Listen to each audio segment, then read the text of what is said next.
Hello, white people. Here we are in the full throes of fall, and leaves are everywhere. The other day when I was raking leaves, I didn't rake leaves off my property. I went over to a friend's property, and the husband, he took this tractor, lawnmower thing. You know, the kind that has the individual arms that you use to turn, has a better turning angle. I forget what you call that. But he would go and he would blow all the leaves into, gather all the leaves into a pile, and then I'd take the truck and park it next to the pile, and me and my partner, who's 80, believe it or not, we raked the leaves onto a tarp and we put it in the back of the truck, and then when the bed would be full, I put the tarp on top of the leaves and I laid on. I had to take a break. You know, I'm extremely lazy, so I had to figure out how I was going to lay down and take a break. So I got on the tarp and I laid down and I rolled around, and I was telling him, I'm like, yep, that's why I eat extra dessert, so that I can smash down the leaves. And they thought that was funny. But I do eat extra dessert if I have enough room. I love my dessert. So, I got a lot of leaves into the back of the truck. So when I brought the truck back to the property, the first round, I got stock. I couldn't believe it. It's not my truck, so it was a borrowed truck. And so I didn't know that,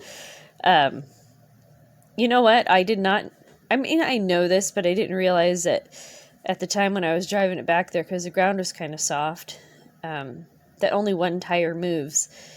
And so that one tire on the passenger side where I guess I could see it with the mirrors, but I wasn't looking. Every time I'd push on that gas pedal, it was just going deeper and deeper and deeper and deeper. And it wouldn't move, so I would go out and, what do? Okay, so I'm from the West Coast, and I'm used to getting stuck in the sand at the beach, because you can drive on the beaches in Oregon and Washington. And you just stuff something under your tire and it gives it traction, and you can get right out of the dirt or out of the sand, or people can push your vehicle out. You don't need anybody to tow you. So that's what I did. I got some pieces of wood and I put it under there, and then there's a big pile of wood chips, and I gathered up some wood chips and I tried to stuff it underneath there with the wood, and man, that didn't do shit. I'm telling you. It was a total fail. So I had to call somebody with a 4-wheel drive, and he hooked up a chain to my truck and his truck, and it was kind of funny because he said, "This is the first time I've ever used the 4-wheel drive on this truck." Leave it to me to make somebody use their 4-wheel drive. And so I got unstuck, and then had to go back and get more leaves, and this time I smashed down the leaves even further so that I could get more leaves in there, and I probably got, I don't know how many truckloads, because I smashed them down. It was when I took the pitchfork to take them out, I had them smashed down pretty good. I had to fight with them to get them out of the truck. They wanted to stay. But it takes a lot of leaves. Last year I saw somebody who's doing landscaping, and he had this, I think it was a dump truck sized truck, and it was full of leaves, and I said, "Can I have your leaves?" And he drove it onto our property and he dumped it right in the leaf pile, this big compost pile. And we were able to use, and so we mixed the leaves with, I think it was maple wood chips, and we used that for our compost. Actually, we ran out last year. Compost? No, well, we used some of it in our walkways and some of it in our, the leaves in our rows, and anyway, it breaks down beautifully.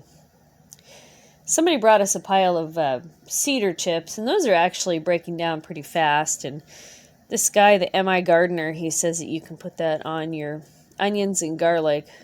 And other people say, no, you shouldn't put cedar wood chips in your garden for your pathways to keep that far away. I don't know. I'll have to do more research on that and see what the deal is.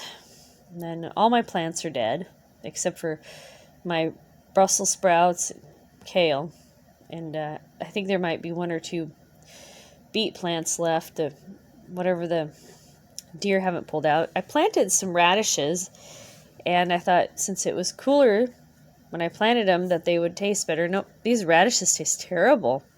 Ugh. radishes from the grocery store taste different than the ones that I've been growing. They are terrible. And, of course, the wildlife doesn't eat the gross stuff. It just eats the stuff that I like. And this is a picture of calendula with a bee on it. And all my calendula are dead. I'm so sad.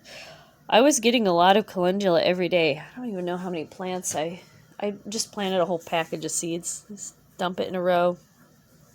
See what comes up.